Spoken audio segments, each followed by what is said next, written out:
man, when I grow up, I want to be just like Doug Parker.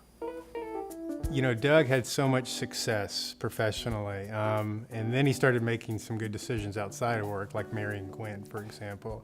And I think Gwen was probably the impetus at the beginning for the involvement in UMOM. And then once Doug really committed to become part and offer kind of the resources that he could, I think he really just kind of fell in love with the place. And between the two of them, you know, you bring that kind of unbridled passion to support their causes and then getting their kids involved too. It's really been just a blessing and a benefit for all of us that have been associated with UMOM.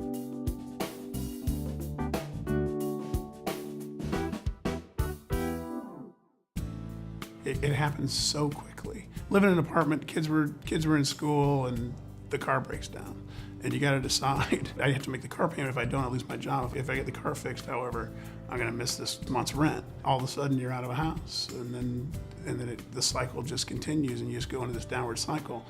UMOM allows you to break that cycle. It allows families like that, hardworking people who just are down on their luck, the chance to get back on their feet. Also, we all kind of assume that families do stay together, but that is a unique thing that they do here at UMOM. They do keep the families together at night. In some other places, the children, after they reach a certain age, may have to go to a different area of the shelter to spend the night. As you see these people, they've had enough difficulties in their lives. To have them have to be separated from their children is really not fair. And this place allows them, you know, to keep the family unit together and to go work together to be a family. And the fact that this place allows them to do that is what makes it so special. Gwen and I co-chaired the Capital Campaign with our friends Andy and McCain. I said, well, Doug, that sounds like an awful lot of work. And he said, no, he goes, make a few phone calls. We want you to come down, and, you know, when potential donors come, we want you to do a tour with them. We knew that if we could ever get anyone down to the facility to see what was going on here, they would give. What he was describing was what he was going to do. He never really described what I was going to do, which apparently was a lot more. Raising money for social service causes is not an easy thing to do. So $20 million, wow, congratulations, Doug. Of all the days, you know, I've been over here, my favorite still was that move-in day, when the families moved across the street and saw their new places. And, I still remember this family, and we were helping them carry stuff up, and the two girls ran and they saw they had a bathtub in their bathroom. You know, the shower actually had a bathtub, which they didn't have across the street, and they were so excited. Yeah, it helps you realize, again, how fortunate we all are. And really, you know, what a great place this is. Because you could see the parents were proud too. They were doing something better for their kids. And, you know, the ability to be a part of that and see that happen, and for our kids to see that happen, you know, you can't say enough about how much it means to you.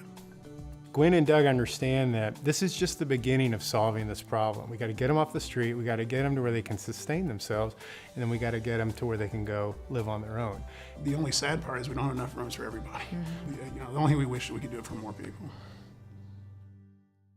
You know, it's one thing to write a check, which is very important, but it's another thing to really commit your time and set an example to your kids that this is important, and this is something we hope you'll be doing when you have your families. I really think they do inspire me by just showing that it doesn't really matter where you, like, your lifestyle, like you need to be really wealthy or not necessarily, but you can always, like, give back, and there's always a way to just show you care.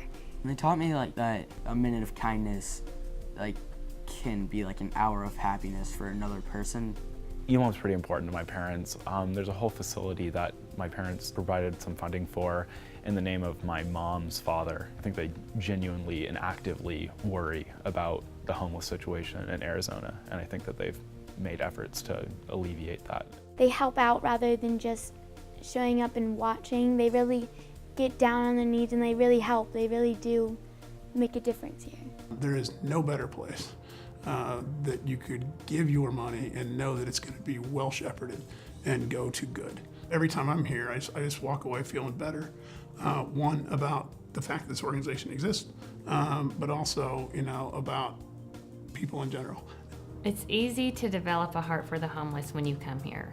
UMOM develops that heart in all of us.